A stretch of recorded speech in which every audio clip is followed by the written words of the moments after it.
For decades, thousands of people trusted him with their life savings. Teachers, doctors, business owners, retirees. Some handed him everything they had worked for their entire lives, and they never suspected a thing, because the man they trusted wasn't a criminal hiding in the shadows. He was one of the most respected figures on Wall Street, a financial genius, a trusted advisor, a man whose reputation was so powerful that people felt lucky just to invest with him. But behind the scenes, a shocking secret was hiding in plain sight. There were no extraordinary investments. There were no magical returns, and there was no fortune being built. Instead, billions of dollars were quietly disappearing. When the truth finally emerged, it became one of the largest financial frauds in human history. This is the story of the biggest Ponzi scheme ever created. Every fortune has a story, every scam has a victim, and every financial disaster has a lesson. Welcome to Money Mysteries, where money, greed, and psychology collide. Let's uncover today's mystery. Long before the scandal became public, Bernard Madoff was considered a legend in the financial world. He wasn't an outsider trying to convince people to trust him. He was already inside the system. In fact, he helped build parts of the modern stock market. He served as chairman of NASDAQ. His name carried enormous credibility.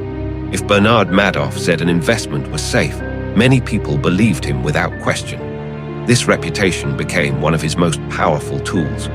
People often assume that scams succeed because victims are careless, but that's rarely true. Most victims are ordinary people making decisions based on trust, and Madoff had spent decades earning that trust. Investors talked about him with admiration. Financial professionals respected him. Some wealthy individuals even bragged about having access to his exclusive investment fund. That's right. Many people couldn't simply invest with Madoff. They had to be invited.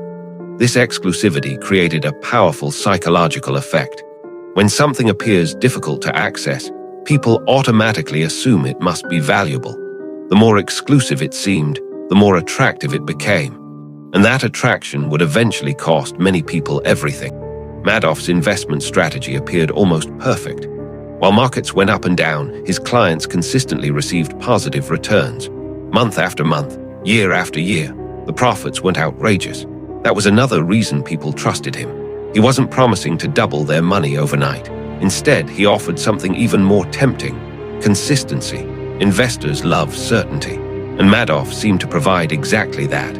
When markets crashed, he remained stable. When uncertainty increased, his performance appeared strong.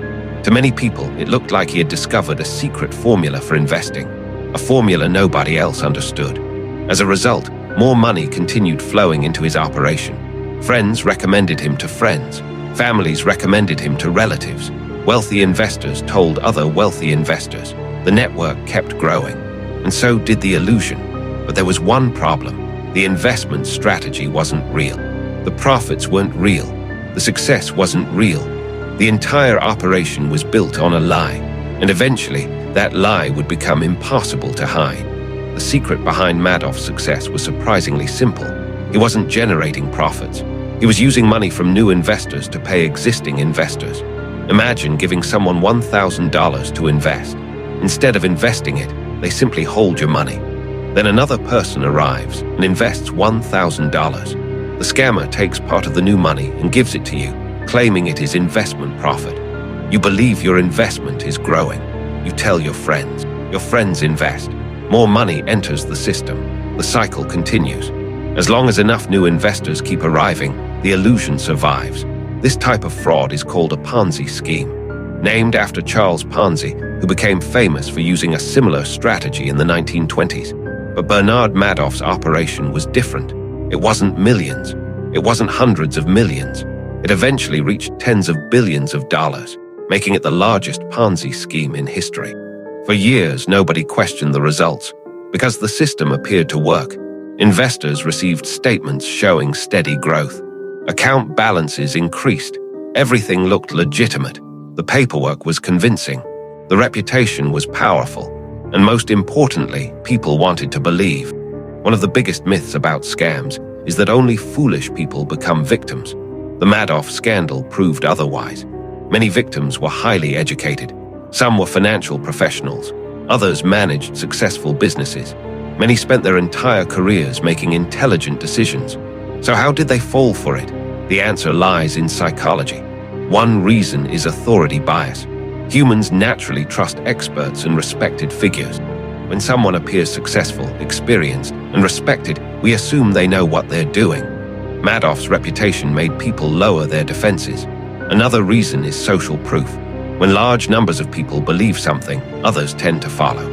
Investors saw wealthy individuals joining Madoff's fund. They saw respected organizations participating. That created confidence. If everyone else trusted him, why shouldn't they? Then there was greed, not extreme greed. Just the normal human desire for financial security. People wanted steady returns. They wanted retirement savings. They wanted peace of mind. Ironically, those perfectly reasonable desires made them vulnerable. For decades, the scheme continued. Then came 2008. The global financial crisis shook the world. Investors became frightened. Many wanted their money back. Normally, an investment firm would simply sell assets and return the funds. But Madoff had a problem. There were no assets. Most of the money was gone. The entire operation depended on new investors continuously providing fresh cash.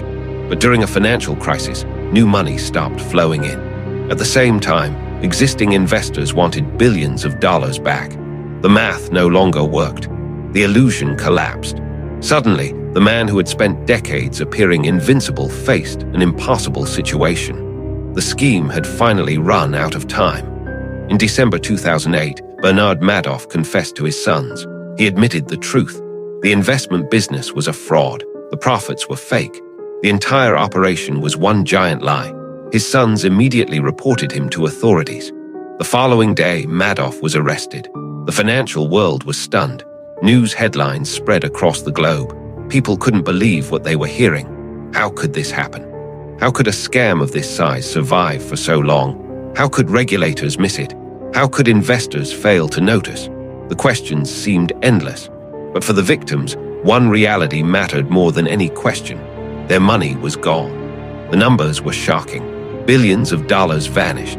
But the human cost was even greater. Retirees lost their life savings. Families lost college funds. Charities lost resources they depended on. Entire futures disappeared overnight. Some victims were forced back into work after retirement. Others faced financial hardship they never expected.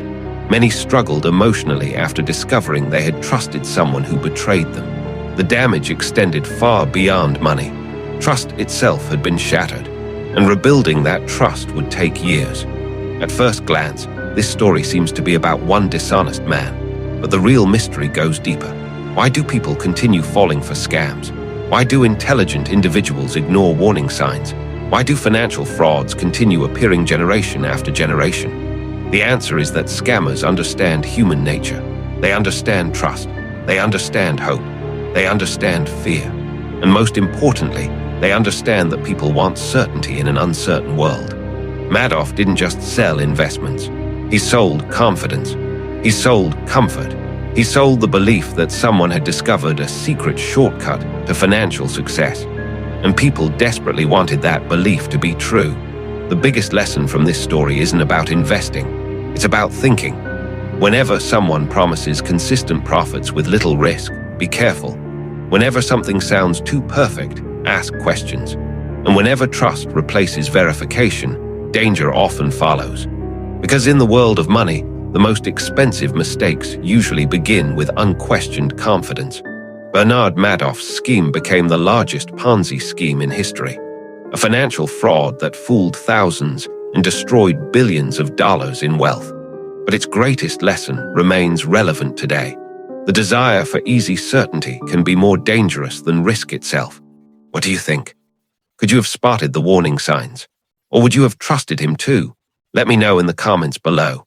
And if you enjoy real stories about money, greed, deception, and the psychology behind financial success and failure, subscribe to Money Mysteries.